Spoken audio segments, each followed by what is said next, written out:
हल्द्वानी में उपनल कर्मचारियों ने अपनी मांगों को लेकर सरकार के खिलाफ कमर कस ली है। राजकीय सुशीला तिवारी अस्पताल में कार्यरत उपनल कर्मचारियों ने कहा कि पिछले हफ्ते जब एक दिवसीय धरने पर बैठे थे तब उन्होंने सरकार को एक हफ्ते का अल्टीमेटम दिया था कि अगर एक हफ्ते में सरकार ने उनकी मांगें नहीं मानी तो वह 2 दिसंबर से अनिश्चितकालीन हड़ताल करेंगे। इस बार कर्मचारियों ने अपने इरादे स्पष्ट कर दिए हैं कि जब तक उनकी मांगें नहीं मानी जाएंगी तब तक वह कार्य बहिष्कार जारी रखेंगे। प्रदर्शनकारियों ने आरोप लगाया कि वह लगातार 17 सालों से विभागों में कार्य कर रहे हैं और राज्य के विकास में योगदान दे रहे हैं। इसके बावजूद आज तक किसी भी सरकार ने ना तो उन्हें सम्मानजनक वेतन दिया है और ना ही उनके लिए कोई नियमावली बनाई है।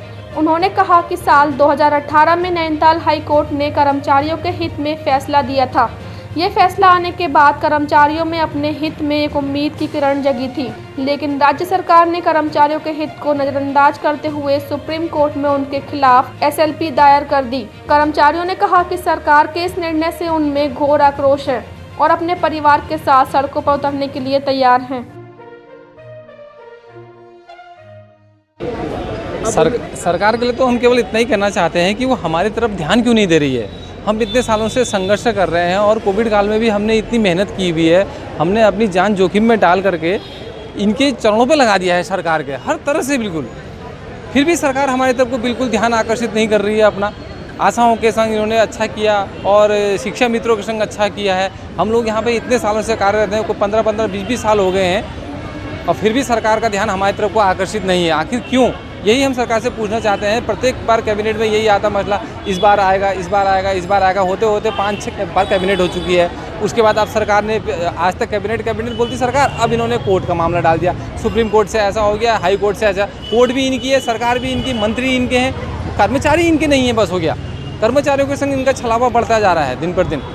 तो आप अनिश्चितकालीन धरने पे बिल्कुल। अब हमने पहले ही अल्टीमेटम दिया था कि जो इन्होंने कहा था कि इस तारीख कैबिनेट होगी, इसमें आपका मसला रखा जाएगा। फिर उसके बाद इन्होंने कहा कि 1 तारीख जो सुप्रीम कोर्ट का फैसला आने वाला है वहाँ पर आप लोगों की सुनी जाएगी। वहाँ पर भी कुछ नहीं हुआ, इसलिए हमने पहले ही अल्टीमेटम दे दिया था कि अगर हमारे जो 1 दिन का कार्य बहिष्कार था आज से 6-7 दिन पहले, उसके बाद हमने ये लिख के दिया था शासन और प्रशासन को कि 2 तारीख के बाद हमारी अनिश्चितकालीन हड़ताल जारी रहेगी, जिसका पूरा जिम्मेदारी पूरे ये उत्तराखंड सरकार की और ये कॉलेज प्रशासन की और जिला प्रशासन की रहेगी। सबसे पहले तो मैं ये बताना चाहता हूँ कि 2020 मार्च के महीने हम लोगों ने सबसे पहले जो आंदोलन किया था 25 दिन का, देहरादून में 56 दिन का जो आंदोलन हुआ था, उसमें सरकार ने एक कमेटी का गठन किया था जिसमें त्रिवेंद्र सिंह रावत जी उस टाइम पे हमारे सूबे के मुख्यमंत्री हुआ करते थे।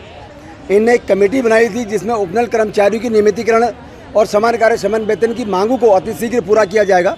उसके बाद 3 मुख्यमंत्री इनके चेंज हो गए सूबे के, कई कमेटी का गठन कर दिया, कई इनकी कैबिनेट हो चुकी हैं, कई इनने अध्यक्ष बना दिए हैं, कई इनने कमेटी के अध्यक्षों के साथ साथ सब कमेटी के अध्यक्षों की योजना जो बनी हुई थी, गेस्ट टीचर का सबसे पहले धामी जी सबसे पहले जब मुख्यमंत्री की कुर्सी पर बैठे थे सबसे पहले इन्हें गेस्ट टीचरों का किया था, उनका जियो आ चुका है। होमगार्डों का इनने TADA बढ़ा दिया, पुलिस कर्मचारी को बढ़ा दिया है, नियमित कर्मचारी का 28% बढ़ा दिया है। आखिर उपनल कर्मचारी ने ऐसा क्या किया? उपनल कर्मचारी 22,000 कर्मचारी इस टाइम पे पूरे सूबे के अंदर हैं। उपनल कर्मचारी को इनने अनदेखा कर रहे हैं। सुप्रीम कोर्ट की बात कर रहे हैं, ये सुप्रीम कोर्ट कोर्ट पे कोर्ट तारीख पे तारीख दिए जा रही है। 20 तारीख से 6 तारीख, 6 तारीख से 21 तारीख, 21 तारीख से अब जो है इनने फिर डाल दिया इसको 1 तारीख से 21 तारीख डाल दी है। इसके बावजूद आज हम लोग बड़ी विषम परिस्थितियों में हम बाहर आए हुए हैं और हम 2 तारीख से सुशीला तिवारी अपना बैनर लेकर के बाहर आया हुआ है। सुशीला तिवारी कर्मचारी के सारे जितने कर्मचारी बाहर आए हुए हैं। 6 तारीख से हो सकता है कि सारे के सारे लोग बाहर आए, लेकिन एक बात का ध्यान दीजिएगा, मैं मीडिया के माध्यम से बता देना चाहता हूँ, सरकार के मंसूबे, जैसे भी मंसूबे आपके सरकार के, जो भी आप उन कर्मचारियों के साथ उत्पीड़न कर रहे हैं, जो खिलवाड़ कर रहे हैं, आपको इसकी भरपाई आने वाले समय में 2-3 महीनों में देनी पड़ेगी। उपनल कर्मचारी क्या करेगा मैं अंदेशा नहीं लगा सकता हूँ, ये ऊपर वाला जानता है या फिर प्रशासन जानता है, ये मुख्यमंत्री जानते हैं। धन्यवाद। आपका नाम क्या?